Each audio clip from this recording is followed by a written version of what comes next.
Mas ganteng. Ada Mas ganteng. Coba sing ngomong kowe kal bedigal. Wilujeng dalu bedigal. Bedigal matamu. Woi. Sik to. Aku kok dipisui to. Lah jarimu kon ngonekne bedigal. Setaran iki kowe ora kaya kono. Oh ya, aku ora kowe. Aku bedigal. Oh alah iya. Ki apa ya arep nyalek to kok hubung-hubungan salaman. Duh, mbok menawa. Mbok menawa wong ke. Menawa piye kok Mbok menawa. Lah kowe ki ora ngerti to. ngopo? Jabatanku ki nang omah dhuwur. Apa kuwi? Dhuwur ki apa lho nek kaya panjenenganipun Pak Sugiarto jelas. Heeh. Panjenenganipun pemimpin desa dadi lurah. Iya. Loh. Lurah lho. Lho kowe lho ora ngerti. Lah jabatanmu kuwi lho apa?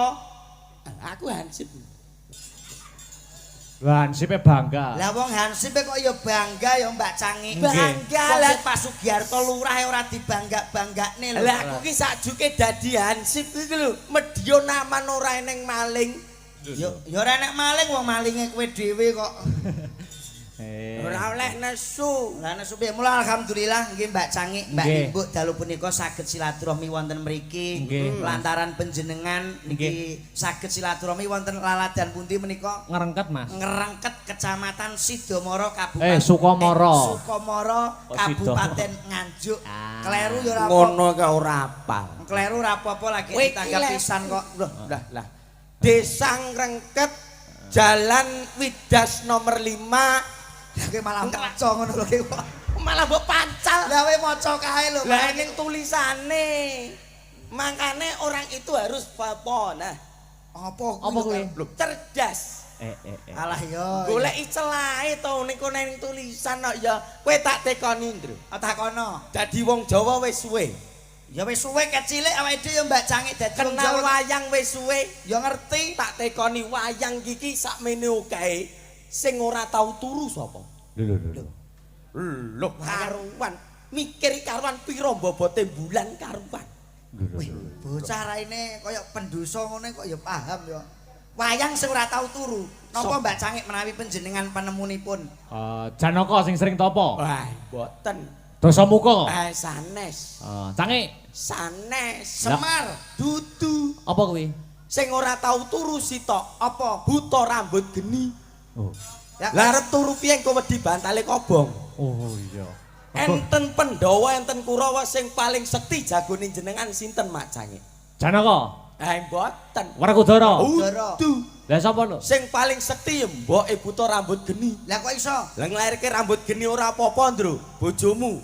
Kon nglairke rambut geni ora kemritit mungges mbakone. Lah kae nek pemadame lho kowe kok pertanyaan kok tidak jenius ya Mbak Cangi. Mbak Leres. piye to? Wong jumbo karo Mas Dalang. Eh. Mas Dalange lagi bae bar TA. Tugas akhir sudah terselesaikan. Lho, wong ki kaya aku iki lho Mas orang pandai. Kowe wayang apa sebutno wayang sing diunekno hurufe R. Oh. Hurufe R anggere diunekne mesti mburi R. Semar. Semar. Paling siji tok. Oh, Perkudara. Janaka. Lah ora iso, ora jenius. Puntadewa. Oh tidak bisa. Lah apa, Ndro? Lah Semar, Semar nggonku nek Gadut Kaca. Gatotkaca. Gatut Kaca diderekke Semar. Dadut dereke Semar. Terus. Petroka. Petruk anake Semar.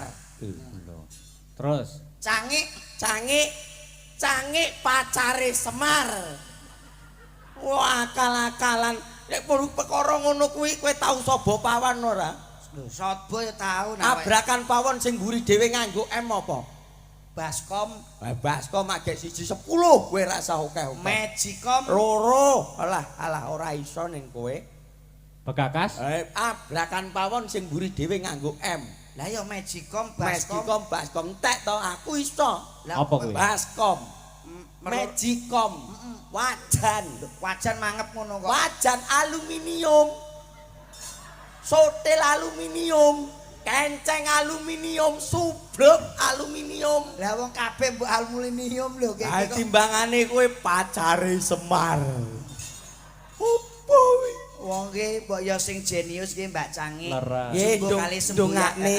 sembuyane panjenenganipun Pak Lurah. Bapak Lurah. Pak Sugiarto. Bapak Sugiarto. Desa ngeranget nggih. Nggih, Ngerengket. Ngerengket. Nah, desa ngerengket menika mempunyai semboyan yang luar biasa. apa? Sembodo napa? Semangat kalau mau napa?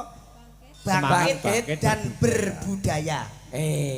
Mula setiap tahun dianakke wayang utawa ringgit waju. Bulan Agustus engko dianakne sedesane dianakne apa ki pos kampling. Pos kampling. Supaya desane keamanan terjaga kondusif. Termasuk yang ngoyo ngene iki pemimpin yang selalu mementingkan kepentingannya rakyat. Penyaipun Mbah Lurah Pak Sugiarto. Pak Sugiarto asma kinarya Japa S. Sregep. Wah. Pak Sugiarto iki sregep, S sregep. Terus Ungguh nggone mimpin amanah ning gone desa selalu mementingkan kepentingan rakyat. S U G. Giat nggone ibadah, rajin taat karo Gusti Allah Subhanahu wa taala. Wah, adik pinter. Pinter wong 250 kok. kok murah men to? Murah iki 250 emangan jaba lho niki.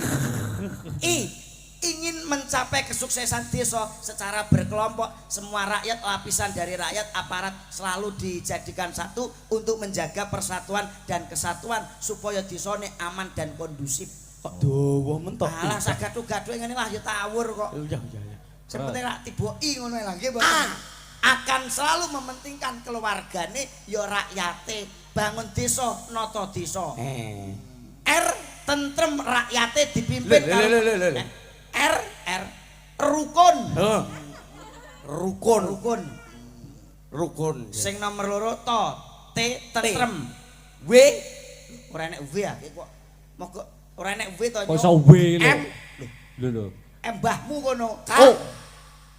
Terakhir iki. Ora neko-neko piyayine, mula ya desane ya aman, dalane dipaping. Ngerti ora dawuhe mau? pripun? Dawuhe Pak Lurah kalau mau nek jalane dipaping, insyaallah lemah payu larang. Oh, ya. Kula diarani Pak Sugiarto, lurah lurus dan terarah, mementingkan kepentingannya rakyat baru kepentingan pribadi. Tepuk tangan buat Pak Lurah. Mugi-mugi ingkang sami rawuh pinaringan sehat. Amin. Kathah rejekine. Amin. Barokah donya akhirate. Lunas utange. Amin. Lho banter dhewe Kang. Ya tunggale aku. Lah kok tunggale kowe iki, lah nek kowe ndongakne apa Mas? Paling gak iki nyuwun sewu ya Mbak Cangik, Mbak Nggih, Ibu. Mas. Kowe iki ditekake mrene, didhawuhi karo Pak Lurah. Kowe rene iki arep nyumbang apa karo Pak Lurah? Nyumbang apa piye to? Lho, Wong kene iki golek amplop lho rene kok. Nyumbang apa? Wah ora nguyahi segara nek Mbah Lurah. maksudnya Mbak Lurah iki arep mbok wenehi apa ngono lho? Angwehi apa? Nggonku dhewe panganan rong eneng lho iki, Nggih. Coba jenengan sing matur Mbak Cangik bocah kok angel ngene iki. Angel ora usah digarap. Maksudnya ki arep nyumbang apa ngaten lho? Ah nyumbang nopo? Sing tak sumbang niki lho apa? Loh. Maksudnya wong kene iki dongakne piyai kene Mas. Nah, Wong aku ki ndonga dhewe ora kabul lho. ular-ular ngono lho maksudnya. Nah, Maksude ular-ular. ndedonga bareng-bareng ngoten. Lah ya klungsu-klungsu ki nek melok udu Rada nisih. Ya. Bismillahirrahmanirrahim. Assalamualaikum warahmatullahi wabarakatuh. Waalaikumsalam. Wah, rai kowe jeding kok iso nyuara ngono ya. Jeding piye nganggo brengos putih terus kok. Brengos apa untu to kuwi? Iki untuk. Oh iya. Allah Ta'ala bihil Qur'anil Karim. A'udzu billahi minasyaitonir rajim.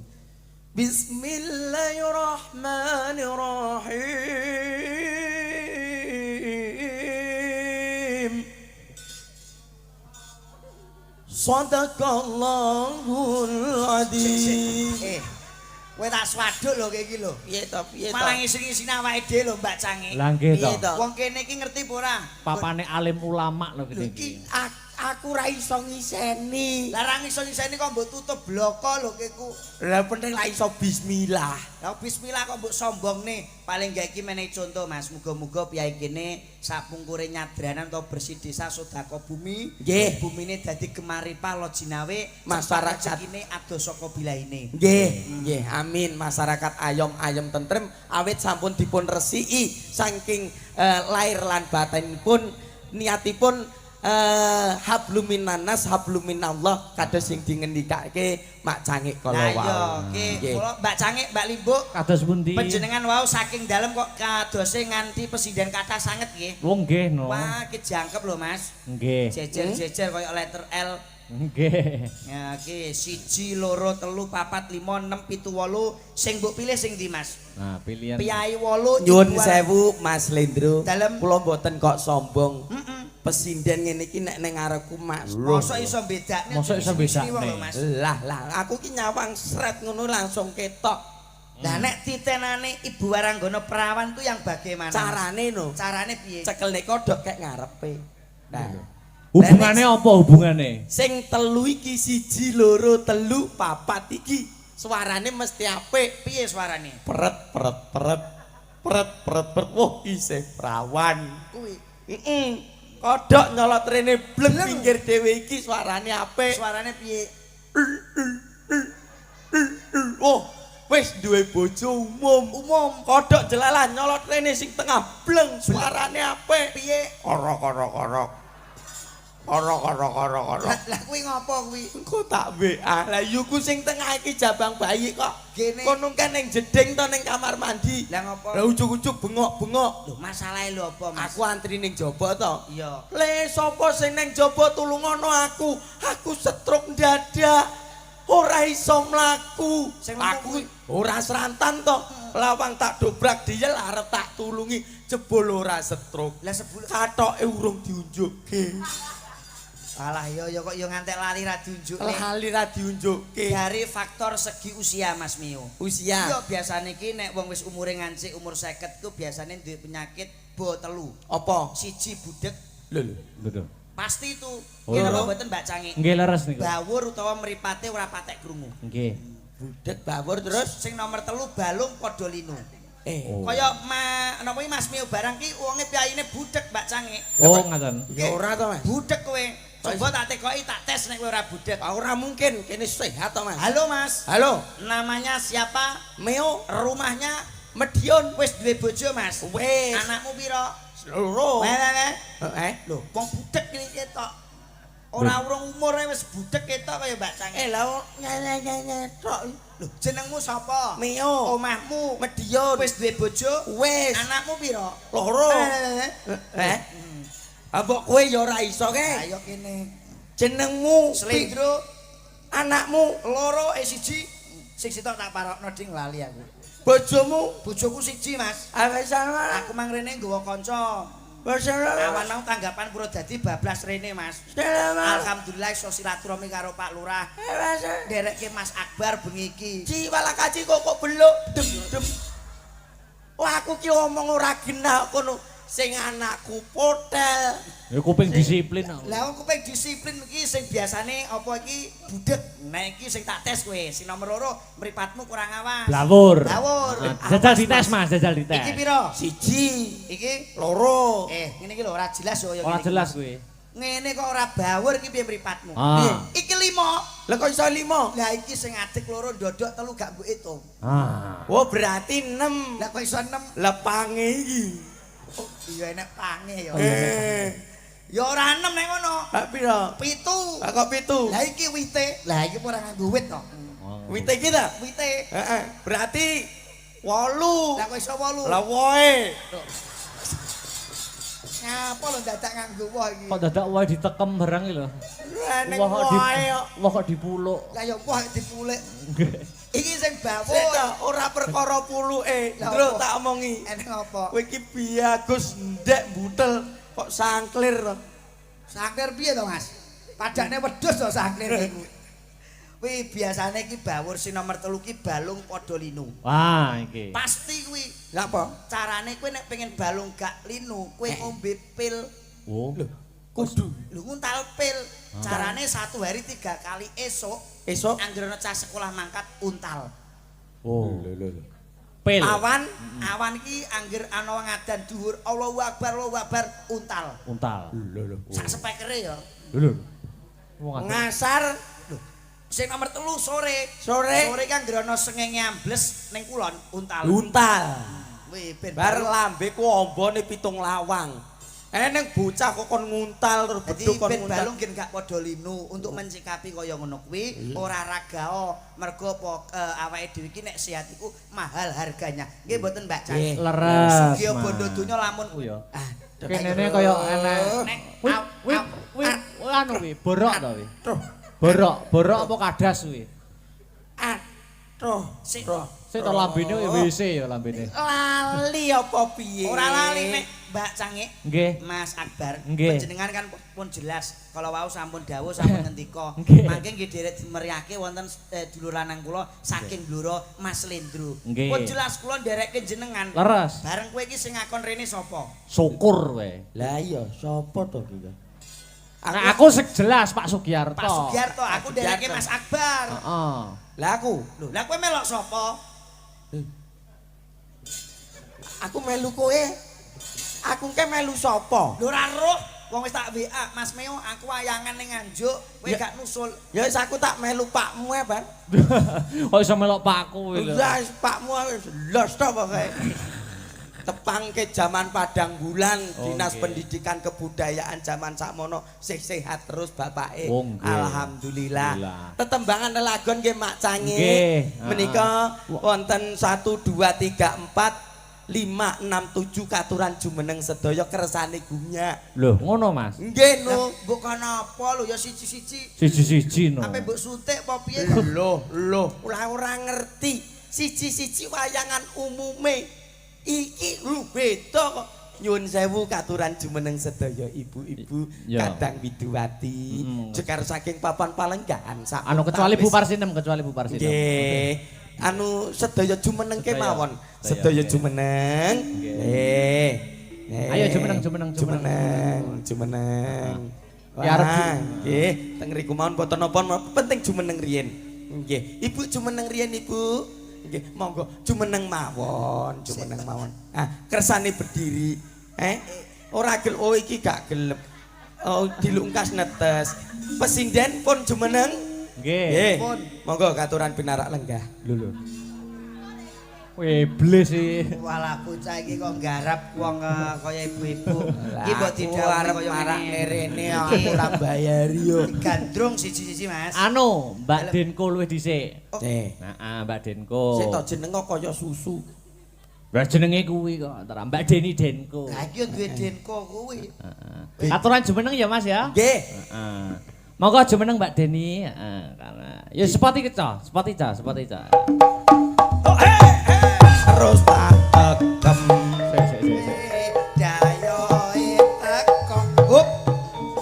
Sik, kathok suwek kok terus sing mbok begem ki apa? Lah engko kentange ketok. Walah, ki kenalan karo Mbak iki, wis kenal burung. Tak kenal maka tak kaplok. Lho, Pak sayang. Pegah aku nyayang iki. sayangen ah, Ndro. Pegah, aku disayangi iki ngecop kok. Ayo salaman kenalan. Dik Lime. Pokoknya kalau ketemu Dik Lime terus hatiku gimana gitu loh. Kowe dadi sapa kuwi? Ya. Kowe dadi apa? Aku jadi Bang Jarwo gitu loh. Kowe dadi apa? Jarwo. Lah Jarwo. balane Jarwo Itu jenenge namanya Sopo gitu. Iya. aku iki tekok kowe. Gitu. Kowe dadi apa iki mau? Aku Jarwo. Lah balane jenenge Sopo gitu loh. aku iki tekok kowe kok malah tekok aku. Aku iki ora kenal. Kowe dadi apa mau? Aku jadi Jarwo gitu loh. Kan duwe kanca. Ya ada temennya itu yang gendut itu. Jenenge Sopo gitu loh. aku yo gak ero to. Nyuwun sewu. Itu namanya Sopo ngono lho. Iya, aku yo tak ero lho. Kenalan. Kuwi wedhus apa menungso? Kayak wedhus kawin. Ape lagi? Anu, Ndro, Apa? aku kok kayaknya lebih enak pakai mic itu ya. Lah kenapa? Mic-nya kok di deket speaker itu. Speaker mbahmu ngono. Tak coba ini. Halo. Halo. Lep, Weh, yuk, sugeng dalu. syukur gak dijak omong. Syukur. Aduh, ibu tadi.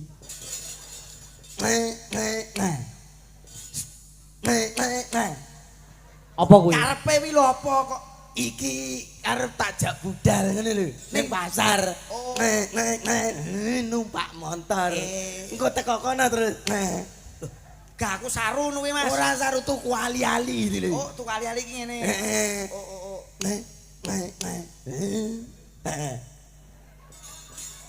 Oh, berarti iki mau dijak omong karo Mas Mio coba sing aku. Gelang karo gelang. Wong yo piyayine alus, Piyayine ya alus. alus Anu lembah kuwi kene. manang. Kuwi kene. Lah iya. Gone paling. Iso gone. Nyuwun sewu, Mbake. Woi. Woi. Lho. Iso jegok malah. Malah kaya asu lho iki. Coba tak tekoki. Nyuwun sewu Mbak Ayu nyadong duka ingkang kathah dos pundi pawartosipun no. Alhamdulillah. Sami sehat. krungu. Nggih sami sehat. Ayo karo aku yo jelas Jelas, coba. cetok. Sing ngaturi Mbak Cangik coba sing dawuh coba. Wilujeng dalu Mbak Deni. Halo Mas Ganteng. Ada Mas ganteng. Coba sing ngomong kowe kali bedigal. Wilujeng dalu bedigal. Bedigal matamu. Woi. Sik to. Aku kok dipisui to. Lah jarimu kon ngonekne bedigal. Sitaran iki kowe ora kaya kono. Oh ya, aku ora kowe. Aku bedigal. Iki mboke bedigal. Wah, jan kaya kempul. Deloken kaya kempul iki. Kempul. Ora ngono wae apa-apa kok fungsi ya. Syukur. Aku ora melu-melu lek kuwi. Kurang Ngono aja. nyapa jane? Syukur. Ngono nyapa ngono kuwi? Jare Syukur. gelungam kaya kempul ya, Mbak. Panenono, Mbak. Wong Kok iso ngelokne wong kaya kempul ngono rumasamu? Kurang ajar. malah kaya Pelekno sampean karo. Syukur. syukur wae. Heh? Darake bedigal bareng mau ki, Mbak. Ngelokne bedigal barang rumasamu. Diwiwi slendro. Pelekno sampean karo aku. Slendro. Ora iso ora kok. Kuwi senen ngono kuwi lho. Kowe di. Nah, Nyapo? Ngono aku. Mboten no. Ngelokne aku. Ora ya, Mbak ya. Aku ki mang lho ora ngelokke ya, Mbak Cangik, Mas. Mboten, Anwar. nggih. Kula niki mboten kados panjenengan sing diaturke. Nggih. Aku iki ana sing marahi Mio. Tak dendung. Wong kok kaya ngono anek kok ngadeg apik-apik kok nginang ngene rumangsaku. Ora duwe tatanan. Ora ndek tatanan, ora ndek sopan santun. Ora duwe tata krama. Karo wong wedok lho. Lah nggih. Model. Heh? Lah yo tangan kok yo nretek kok ndi. Kurang ajar slendro. Peline.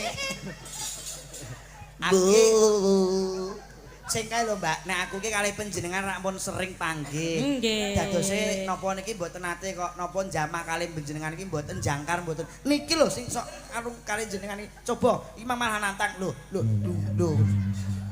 Dipadakne gong, Mbak. Dipadakne anu Kurang gong Mbak ajar, sampean. kurang Mbak. ajar. Raleh nesu. Ojo maju. Sabar. Innallaha ma'asyabirin. Wong sabar Wong sabar kuwi. kekasih Gusti. Lah sobirin nek ning ndi? Sabirin sing becak. Raleh nesu, nek nesu mati. Saya apa piye tak pateni? Syukur. Ojo maju Mas Mio. Piye? Ki coba ditakoki nyuwun sewu Mbak Deni Denco. Denco ya. Ayo. Denko. Berarti susu kaleng. Lho kok iso sukaleng kuwi? Lah Dinko kuwi. Lah Kowe tak tekoni, Ndro. ana apa? Bedane apa susu kaleng karo ASI? Loh, ya jelas beda, Mas. Apa? Nek susu kaleng kuwi biasanya kemasan, nek susu ASI iki dari orang tua utawa ibu. Ya ora. Nek susu kaleng kuwi ngono kental manis. Lah nek Nek ASI kental kendil. aku ora ro nek kuwi, Mas. Lah Kentil cilik berarti. Ah, iki wis iso omong lho. Perkara kentil ae omong.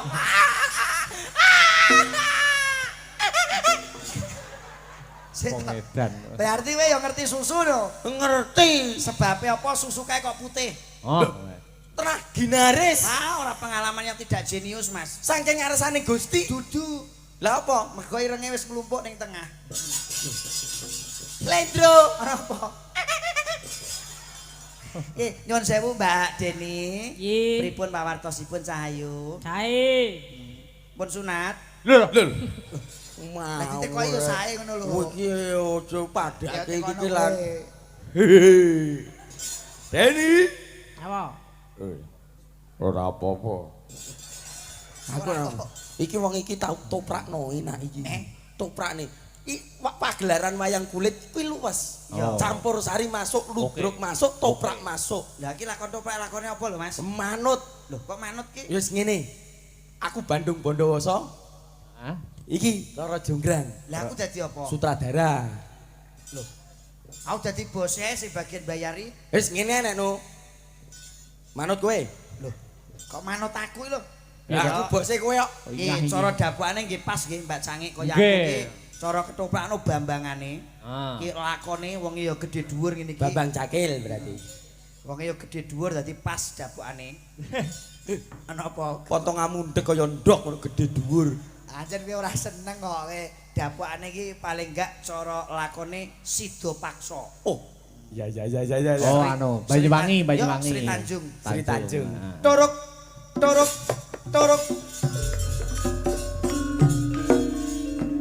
Rinengga sagunging pakurmatan para lenggah kagung semono putri kang satu dadi hormatan. Sesarengan sandiwara ketoprak asta brata budaya. Wadah. Ingkang mijil saking laladan bumi Kabupaten Nganjuk, Kecamatan Nganjuk, Kabupaten Nganjuk, ingkang dipun mangarsani panjenenganipun Ki Anong Abar Syahlan. Anom barang lho. Ya toprake biasane nganggo anom. Jumbo kalian pamurtanipun ingkang hamengku gati ninjih panjenenganipun Bapak Lurah Augia lampahan wonten Sri Tanjung Sida Paksa. Sida Paksa dipun asta panjenenganipun Cak Slendro seniman saking Ngayogyakarta. Omahmu bluro ngono. Mbak-mbak adoh ngono lho. Oh iya. Parandening Sri Tanjung pun asta panjenenganipun Mbak Ayu Deni Denco. Denko seniwati saking Laladan Solo. Dos pundi cariyos ing dalu punika? Lah aku. Oh iya lali aku. Biomban pun asta panjenenganipun Bu Meo. Ban iya to. Iya. Dos pundi cariyos ing dalu punika luhuring budaya mahanani kuncarane bangsa. Sekali mardika tetep mardika. Gebyar asta brata budaya. Dikerek, tobonge dikerek. Krek.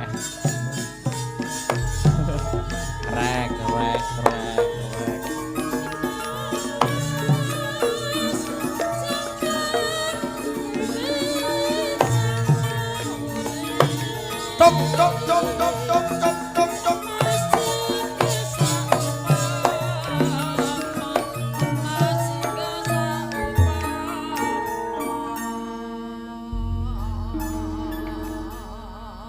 Sri Tanjung garwane wong akeh diajeng. Garwane. Pak, tukno jilbabku. Lah apa? Aku jarene dapuk. Lho, lah kok nganggo jilbab? Lumban, lho nyemu nyeluk bu lho. Aku ora dadi wedok. Oh alah, wis tobat to kowe tibake. Biyen aku begenten. Lah. Ning timbangan sing tuku kowe no. Kaya ayu-ayu wae. Wah, aku umpama wedok ngono pembendina meteng ngene. Sing doyan kowe lho sapa? Ora ini kaya cup aki ngono kok. Irung karo lambe kok padha lho. Oh coba kowe ngudarasa karo mbanmu karo bendaramu.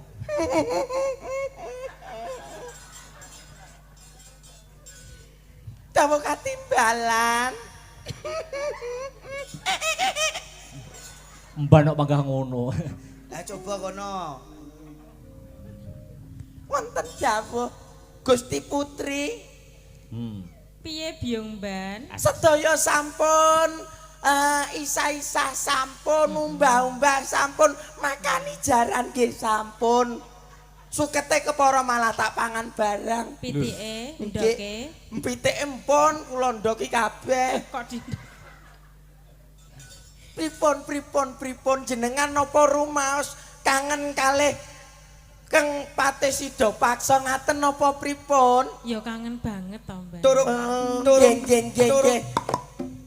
Ing sak wanci-wanci mangke bakal kondur. Diajeng Sri Tanjung aku sing teko garwaku. Diajeng tok. Dalem Kang Mas. Oh alah. Jatuhno aku gila. ke dadi iki. Diajeng sing teko aku.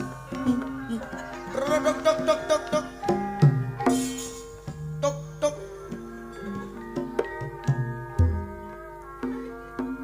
lajeng Sri Tanjung.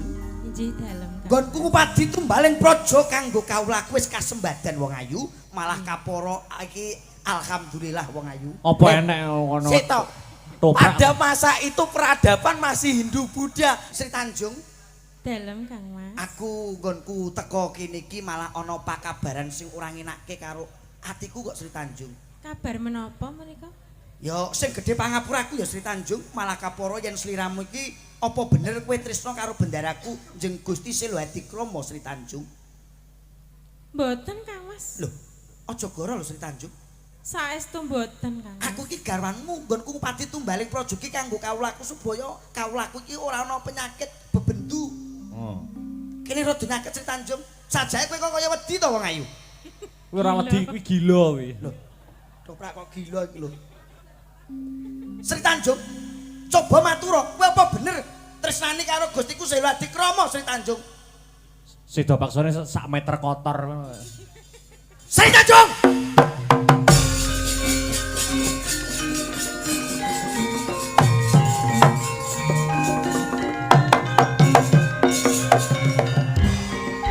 Alah, alah. Aku iki lagi nesu Sri Tanjung, kowe kok malah gegojekan lho. Sri Tanjung! Oh, Ya wis nesu-nesu to. Nesu kaya lu. Nggonku ngupadi tumbaling praja iki kanggo kawulakune apa kowe kok malah buka keben karo larang? Biasa wae Mas. Ilate biasa ora wae. kolu. Linggih! Linggih iki apa? Nggih ya apa? Jongok-jongok. Sit down. Sit down. Ira basa Inggris yo. Coba kene. Po kurang bagusku, kurang gagahku, kurang gedheku. Kowe Ya kan- jelas kurang to ya Mas. Kibut garwane jenengan lho sing jenengan tresnani kok ampun ngendika Nah, tapi ngoten. realitane ngono Nembe lho. duka. Ngerti ora? Ngerti ora wi? Kuwi mbane goblok kuwi. Mbane Sebane iwang iki. Sik to iki piye cerita? kentas Kula dase niku malah nuturi piyambake lho. kentas dase. Kula niki piye prajurit? Lho, pramatamu. Ya, kowe prajuritku. Aku sutradara. Oh ya. Kok mbane bodho. Kene. Sri Tanjung, aku iki garwamu wong wedok, kuwi aja gampang buka kembene karo wong lanang. Lah gitu. Ajenono garwamu Sri Tanjung. Saestu kula mboten ngoten niku Kang Mas. Jenengan tangklep yung ban Yung ban. mboten mboten Rene. percaya. Kula Kayak kucing ngono. Kayak sena kucing. Kowe apa wani nyekseni yen bendaramu iku ora buka kembene karo wong lanang liya? saestu menika mboten tumindak sedeng Kanjeng. Goro apa ora? Mboten kula Buktine apa ngertos. ya ora goro karo belani karo bendaramu. Biar we. Kula ingkang ngertos piyambak saben dinten kalih kula menika nggih tetembangan lelagon Kowe wonten iki sing taman. blonjo sapa niki? Belani. Jenengan kula mboten belani jenengan. Kula mboten belani jenengan. Kula nika nggih ngendika napa entene. Piye ban?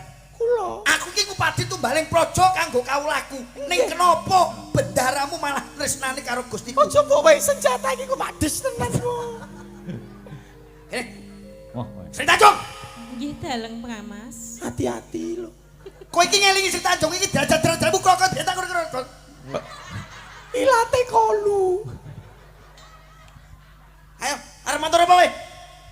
Kowe iki mbiyen ki ngelingi apa? Iki derajatmu derajat krokot tak unggane pot tetep klorot. Iki aneh ora duwe. Kenapa kowe kok malah buka keben? lho. Mboten Kang Mas mboten. Yen Saestu kula kowe mboten. ora ngerti. nyoto-nyoto sedeng karo Gustiku, buktine apa Sri Tanjung? Kowe matur, padano. Ayo, Nggih. Aku tak nisih. Ki kok ora urung ndasku potel. Sri Tanjung. Coba matur. Kurang bagus, kurang gagah ku ya. Ya kurang. Kurang. Nika garwane. Arep belani karo kene. Belani kowe. Nika penonton. Nonton. Penontone dijak toprak. Lah ya. Apun ngoten lha jenengan patih. Lah nika mung set telas mengke. Piye coba yen kowe ora nyoto-nyoto tresno karo wong liya. Buktine apa? Menawi mboten percados kalih kula, jenengan pejahi mawon kula Kang Mas. Kowe pateni. Nggih Kang Mas. Lho. Yen kowe njaluk tak pateni banjur welingmu sing kaya ngopo Sri Tanjung? Menawi mengke ludira kula anggondo arus ateges kula sampun sedeng kalian Prabu Silatikrama. Menawi teges kula mboten tumindak sedeng kalih Prabu Silatikrama Kangmas.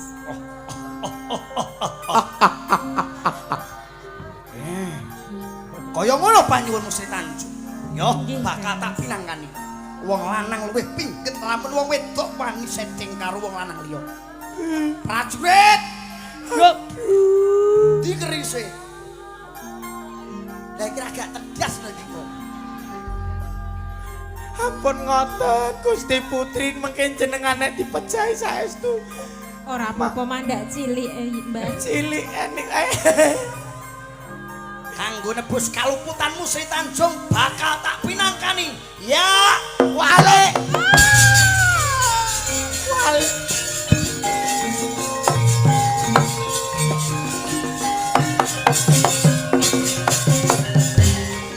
Toprak dalu punika dipun sponsori soto Mbok Giem. Biasane radionan ra kaya ngono kuwi to. Wale. Piye, piye Mbak? Sunduke. Sitinge cocok sunduke. Yo kare aku, ngambok arep belani. Rene. Boten. Rene, Maju. maju. Piye?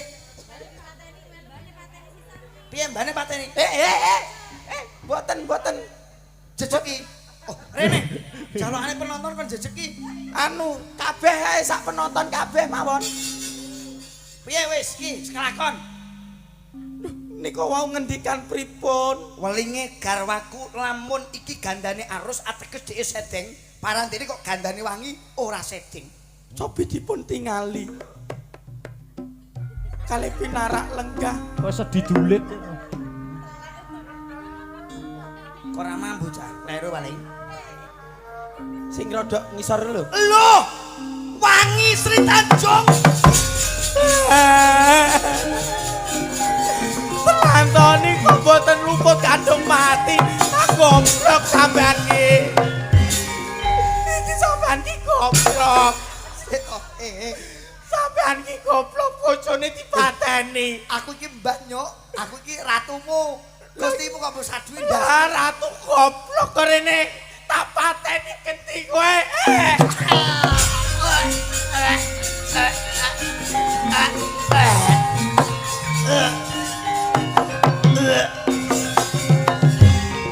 Toprak ngawur iki. Lah pripun to? Aku belane aku. Lek cek to. Mbok rodok nisih akeh penonton.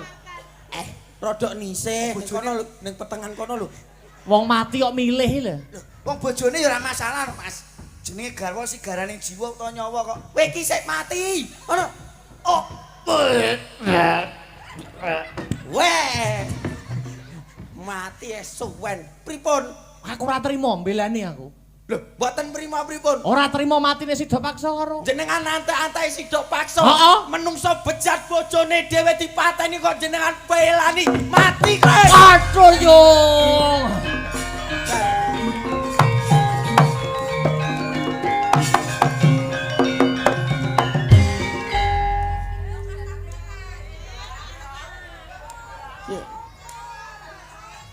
Lagi kok sing bayari sapa? Sik to. Dalange aku ya tak mati pisan.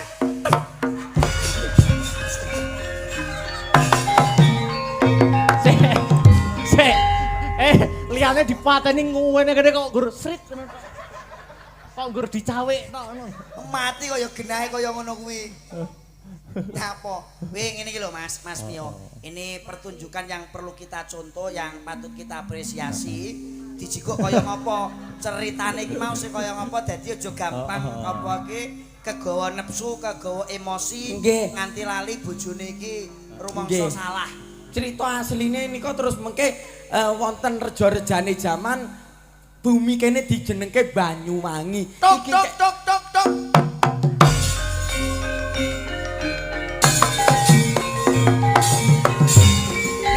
Tus. So, wis kok ketoprake wis bar. Kae kok malah ana wong sing arep guyang kebo kae. Oh, Kae tak dongakno muga-muga yen dadi rejane jaman dadi yo guyangan. Tok tok tok tok. Sik. Sik teko guyangan barang iki. Mbak iso Banyuwangi itu kan guyangan barang lho. Nggih petilasane. Oh, petilasan. Ya, Wah, kae kok ana bocah wedok. Gede ndi? Aku ra kok. Aku ora rapal gur ngono kuwi lho. Aku yo gak tahu. Ayo nggih nyuwun sewu. Tetembangan Nah, lelaki Tetembangan, nggih. ya. Badhe ngaturaken menapa Mbak Ayu menika kunjuk para panjenenganipun Pak Lurah. Nyadong duka Mbak Cangik. Nggih. Mbok bilih Pak Lurah kersa lenggah wonten mriki. Anu sik nembang sik mengke baru Lurah Pak nggih. Lurah Oke, nggih. jadi. Diselingi tembang sik. Nggih. Anu niki gubuk asmara wonten Mamun Nggih. Hutan. Nggih, wonten Nggih. Asmara Gubuk Asmara. Asmara. Nggih. Digawe jaranan sik ya. Ya. Nah, engko nembe dangdut jaipongke. Oke. Nah, Oh, iya, monggo. Ayo joget lho Mas Meo. Oke. Joget Mas Lindro. Sip, siap. Wis rong dina pengen joget kok. Alah aja to karo aku ki diselmuni tak jogeti. Kowe ngono cah celuk kok. Yuk, gubuk asmara Mbak Denko. Dadekke. Yo.